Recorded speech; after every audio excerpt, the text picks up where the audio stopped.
Actually, guys, can you give me 1 minute? Can I take that call? Yeah, sure. Absolutely. Mike and I are ready to do this podcast with Gerald, and he walks away. Too big, too important for talking to Mike and I. I get it. It's good to be the Gerald, I guess, but... All right, sorry about that.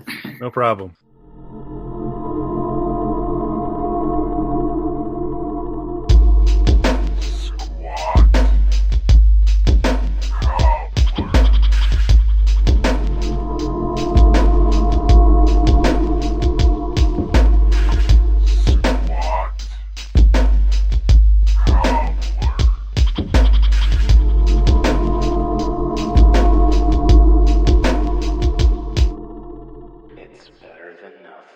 Hello, everybody. Welcome back to Squat Cobbler. I am Dr. Mike at Official Pagan on everything, and joining me, as always... Hi, everybody. This is Kelly at KELLYTHUL on Twitter and Instagram. And everybody, we are here to talk about music tonight, not politics, because this is more of a Mike show than a Kelly show. Kelly likes to get into all that crazy stuff that gets us in trouble sometimes. I like to bring us back to reality and make it wholesome and family-friendly for our YouTube overlords. Yeah, that's exactly what you do, Mike. Thank you so much. You are welcome, sir. So a little while ago, I sent Kelly this list that I came across on Kerrang, and it was the 30 dumbest album titles in rock history. And it got me thinking, like, one of the things I love album artwork, and this is something that Kelly and I both talked about. Whenever we're doing our reviews of albums, we always touch on the artwork and packaging and things like that. We're both, I think I can speak for both of us, we're both big fans of that. But, you know, it's hard to do, say, like a best album covers list and things like that. A little bit hard on a podcast, because you guys can't see it for the most part, depending on the venue which you're choosing to consume our content. So talking about album titles is kind of another way to go. And there's tons of album titles that I love. Just great records, you know, from old stuff all the way to, there's a recent release from Kung Fu Vampire called Come Dawn. Great album title. But there's tons of awful album titles as well. So when I came across this list, I thought, you know, Kelly would find it interesting because we're both, you know, big music guys. And I figured, you know, we can talk about some of the titles on this list, but also kind of throw some of our own stuff in there too. What was your thought when you got this list, sir? A large number of these I had never, ever heard of before. I figured I was going to do pretty well. I figured I was going to know about at least half the things on the list. Fell a little short of that. Also thought it would sample much heavier into the 60s and 70s psychedelia kind of time frame. And there's a representation of that on this list, but there's a lot of stuff that is 80s, 90s, 2000s that are as well. So I thought it'd be a fun topic to talk about. There are some truly unique titles here. And the article itself, this particular episode will likely require a fair amount of editing, but they said, you know, we didn't go for the extreme ends of trying hard to get attention, like Nope at the Animal Autopsy, which I'm kind of glad was not on the list, and you won't hear this on YouTube, but trust me, it was a bad name. And who was that by, Kelly? Oh, that was by Aborted Hitler.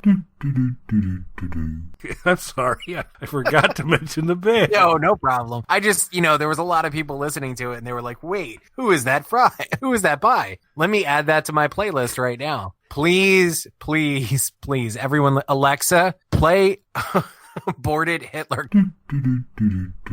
Don't. Mine just actually picked that up. Stop. Alexa, stop. I was trying to play a prank on all the squatties and it backfired because it just started playing in here. Hey, Google, play Aborted Hitler.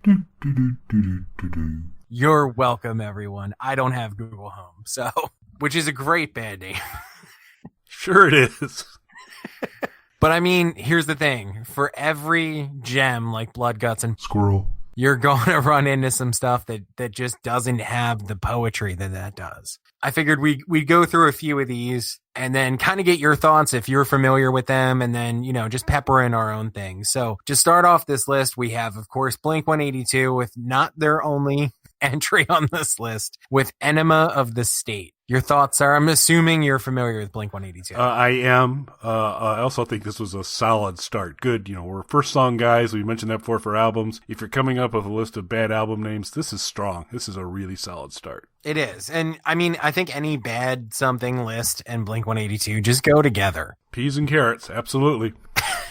And that takes us to the second one on the list, which is Chocolate Starfish and the Hot Dog Flavored Water by those purveyors of all things majestic about the Songsmith way Limp Bizkit. I once said on a podcast and was quoted on some article somewhere of saying that I would rather Bad word. roadkill than listen to Limp Bizkit. That's not true. That was a joke. I don't even think this is not a defense of Limp Bizkit or me backpedaling my distaste for them. I don't even think they're the worst band of their genre. They're just easy targets because they were a very, very successful band. So when you're pointing out music of that ilk, they're a reference point that most people have.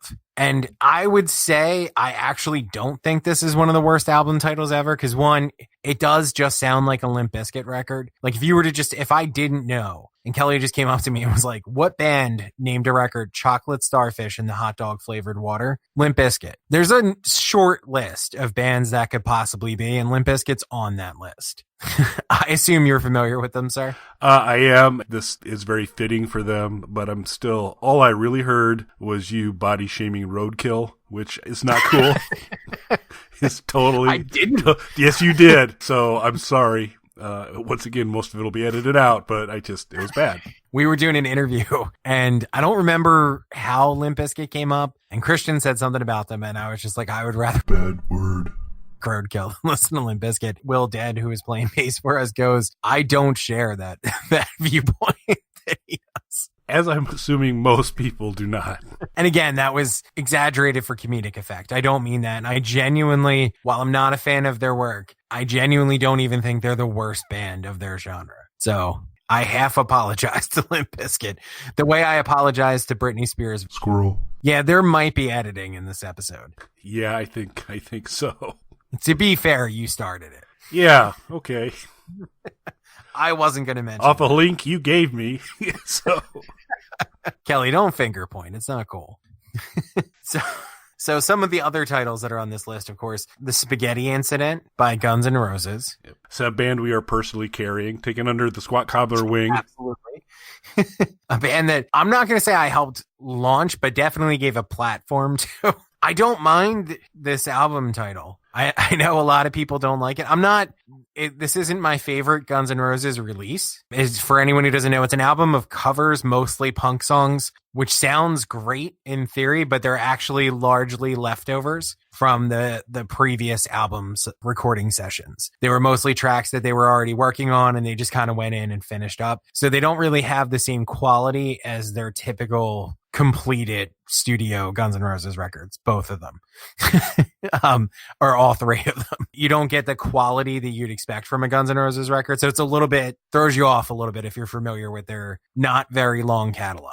I don't mind the title though. The title, which seems to be why I made this list, and I'm sure many others, their little caption under it says so many questions, mainly what and huh. So the title is actually a reference, and I thought this was pretty common knowledge, but maybe not. They were sued by someone. I'm not going to say who or why because I don't need to get involved in other people's legal issues. They were sued by someone, and one of the court documents referenced the spaghetti incident as one of the reasons they were being sued. So as a joke and to poke fun of their very real legal issues that were happening, they named the album The Spaghetti Incident with a question mark.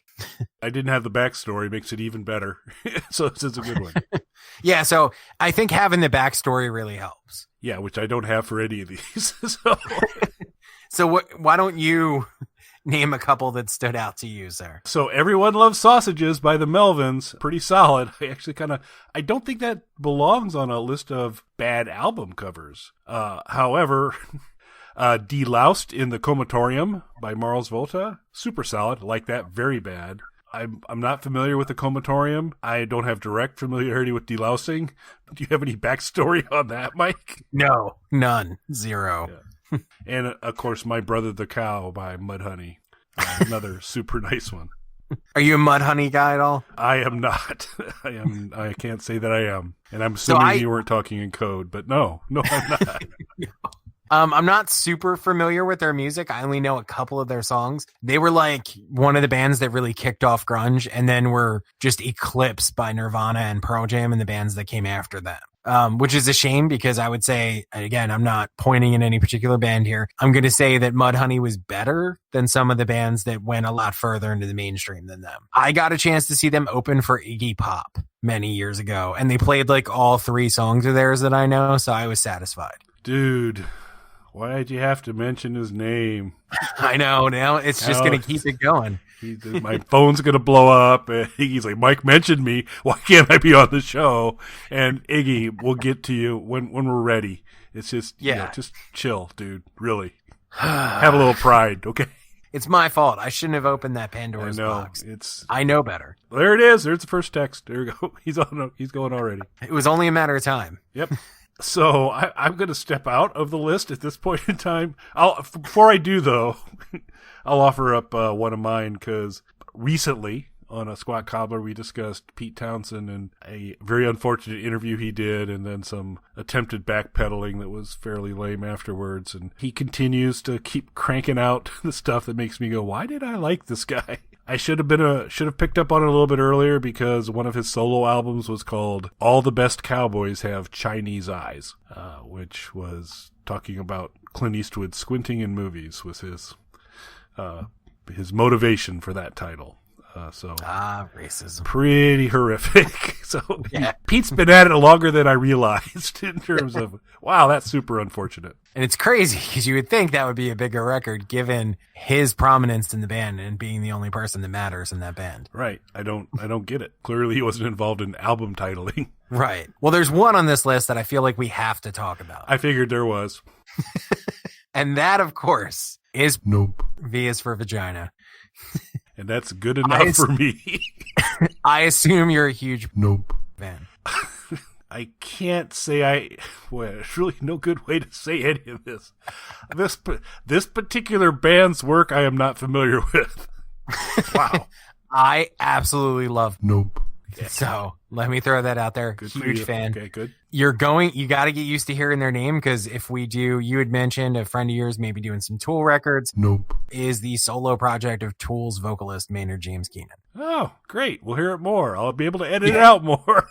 So you're definitely going to hear it. It's awesome when they occasionally get played on terrestrial radio. Really, really great band, but intentionally off-putting name and album titles because, he wants it to kind of be like its own separate thing and not just something that radio stations are going to jump on because he's from Tool, which is a successful commercial band. But Nope. Has really built up their own following. So they do occasionally get some terrestrial radio play. And when you do, they like intentionally mispronounce the name. So what's the radio friendly pronunciation of this band? I've heard like Pushifer or like Pussifier and like different, like they're trying to like intentionally enunciate it wrong so that it's not. Nope. But V is for Vagina was their first full-length album. There was an EP, I believe, prior to that called Don't Shoot the Messenger. They have been a very, very prolific band, which is saying a lot because he is technically in 3 active bands at the same time because he fronts Tool as well as A Perfect Circle and his project. Nope. Mila Jovovich, the actress, is also involved in Nope. along with some other people. Really, really great band though. It's very different than Tool. I don't want to say it's not progressive in the sense that there are some technical musical elements to it, but not really a progressive rock band or even a driving rock or metal band. It's definitely unique and a kind of a mashup of different genres with a lot of visual elements they put towards it. Lots of EPs and a handful of full-length albums in a relatively short amount of time. They've put those out. I would say that I'm a much bigger fan than I am a Tool fan. I think the stuff that he does with it is really interesting. I think the music's really great. I think you would actually probably enjoy the music. Maybe we should make them a recommendation. How about no? There was a string of releases though that had similar plays off of this title. So the first full length was Nope. There was a companion record released to this with remixes and alternate takes that was called V is for Viagra, and they kind of played off of that for a while. And there was an EP that was released later called C is for insert sophomoric genitalia reference here. Which I would say is one of the best album titles and is actually one of my favorite releases of theirs. Yeah, and so I have always had as an album title Rhymes with Bunt as a good album title. It kind of gets in the spirit I definitely recommend checking them out. There's also a documentary that is half about them. Mr. Keenan started a wine business. So there was a documentary about wine making that focused on him and his vineyard. And it was during the same time that was working on one of their albums.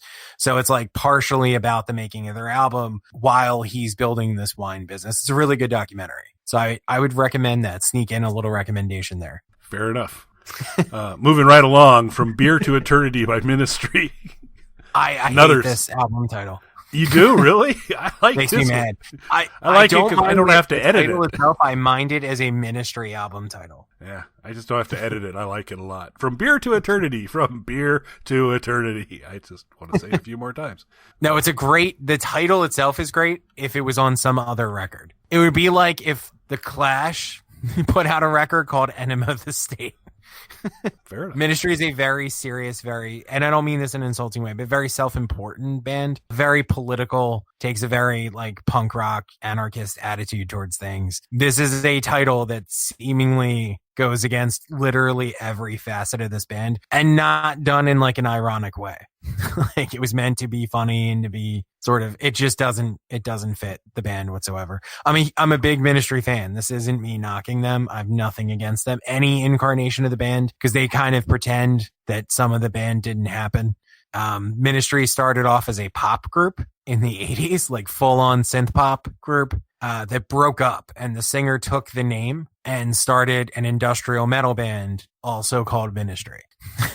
So there's like a forgotten first couple of records that he would rather pretend don't exist. But not From Beer to Eternity, apparently. But From Beer to Eternity fully embraces. And I like that record too. The title really bothers me because it seemingly goes against everything he purports to be. So many problems with it. Do you need a moment? I do. Okay. It really gets under my skin. Does, but not in the way. There's one that's not on this list that I have to throw in, that I have to bring up. Now is the time. It makes me want to punch the band. Go ahead. Are you a Weezer fan? Joy. I didn't realize that was that loaded. That's tough. So I'm not a fan, but I don't know if I am a fan. I've liked a lot of their stuff, so I am not a huge fan. How about that? That's kind of where I fall too. I don't dislike Weezer. I only own one Weezer album though, and it's the album a lot of people didn't like when it first came out. Their second record, Pinkerton. I don't dislike them, but I wouldn't classify myself as a fan of them either. It's weird. But they have an album now. Many of their albums are self-titled, which is confusing and whatever.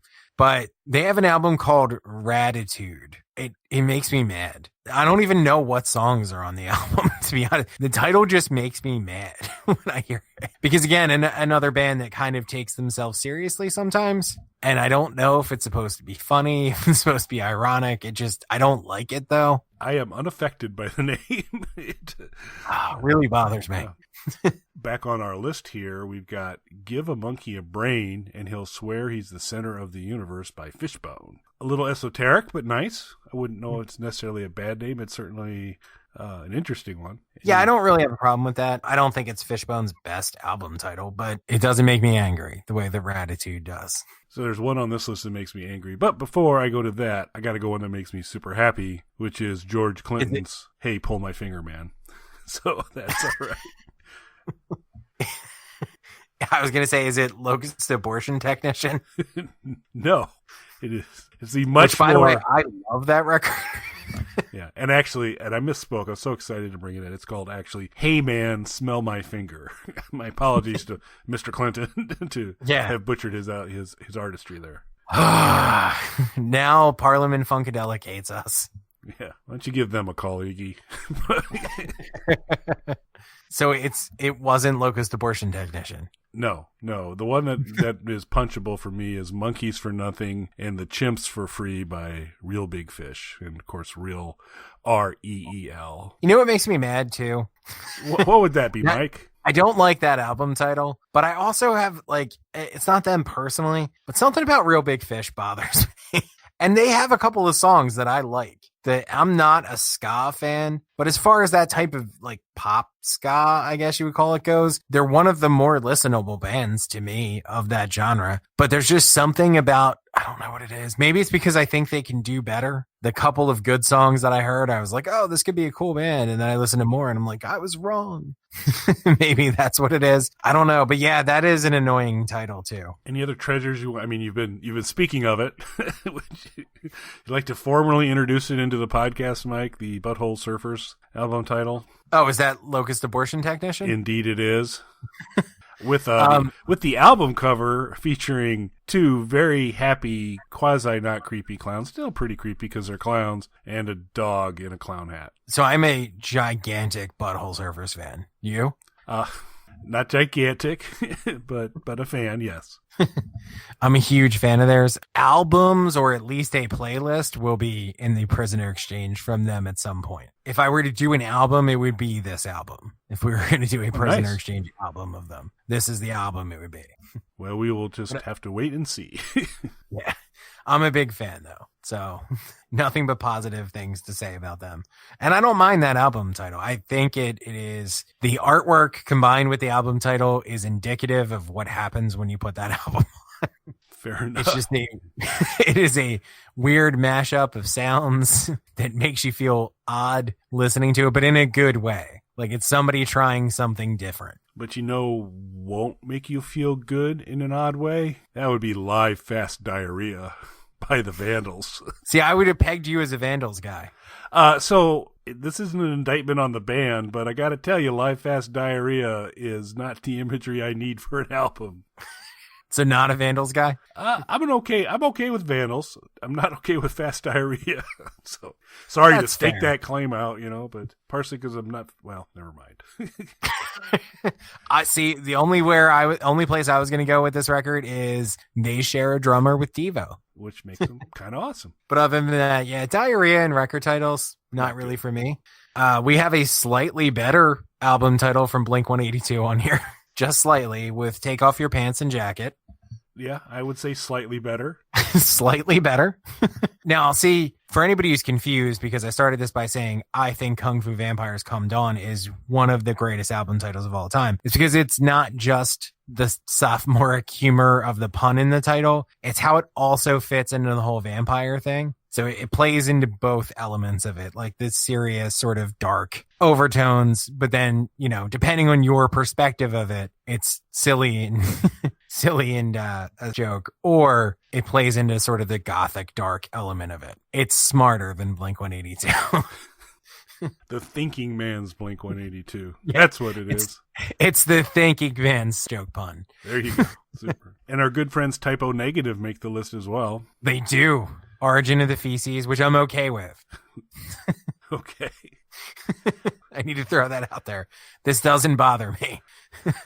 Okay. So this album is meant to, if you're not familiar with it, and this is another one where I think like the spaghetti incident, I think knowing what the record is makes a difference. Their record company wanted them to make a live record, even though they only had one full length record out. But that record had done really well for what at the time was a smaller label that went on to become a giant label. But at the time was kind of a smaller label. They wanted to rush out something right away. So they wanted to make a live record. The band was very much against this because they didn't have a lot of material. So it was really just a live repackage of the first record. So what they came up with was doing a fake live record where they went into the studio, recorded some new songs and some cover songs, as well as reworked versions of some songs from their first record, but made it like a weird bootleg live record with bad sound quality in parts, added fake audience noise, but added audience noise of like people laughing during their songs, booing them, screaming, different things like that. Like instead of making it sound like they're playing in front of a giant crowd, making it sound like a terrible show. And adding in like bizarre banter between the songs and stuff like that. And then the packaging is intentionally made to be like a bad bootleg. So it's like a weird take on what their album covers and titles usually are. So it's meant to be, they use a lot of puns and things like that on their album title. So it's meant to be like a not as smart version. Like if someone else came up with it, one of their album titles, the songs listed on the back, some of them are not actually on the record. They're out of order, all that stuff. So it's something where I feel like knowing the backstory of that makes it better, if that makes sense. I don't know if I'm going to be able to jump on that. It makes sense, Al. I get you. I understand. It makes it better. Better. I have a deeper understanding of the motivation behind the naming. I didn't convince you like with Spaghetti Incident? No, not quite as compelling a case. So I am going to not pull any more from the list. I will offer one last one of my own, which is off of someone who still is on my good list. That's Frank Zappa. And fortunately, he can't do any more interviews to make me sad and not like him. So good for that. Good for him. Thank you, Frank. Thank you so much. But from the Mothers, this is back in the early days of Frank and the Mothers of Invention. Burnt Weenie Sandwich is, I think, an unfortunate title to a great album. I can see that. I can agree with that one. Well, I think that's a good place to wrap it up then, sir. I don't really have anything else to add to this other than Come Dawn. Get it? And that's for the YouTube editors out there. COME Dawn, correct? Correct. Yes, it is. Yes, it is. A perfectly acceptable series of words together. COME space DAWN. Come Dawn. There you go. Because he's a vampire. Because it's vampires. Get it? So listen to Mike there, YouTube jackbooted thug editors. Perfectly fine for me not to have to edit that one, I think. Wink. We'll see. But we will not check the box suitable for children. Targeted for children. Kids, go listen to Come Dawn. Yeah. So now I'm going to have to edit that out. Fine. Well, Mike, thank you for a character building episode. I appreciate it. Now might be a good time since we've lost everybody to say, well, you did. You did the like and subscribe at the beginning. You did a good job. Good. So I won't do that again. So I'll just say thanks for listening, everybody. Thanks, everybody. Come Dawn, right? Shut up.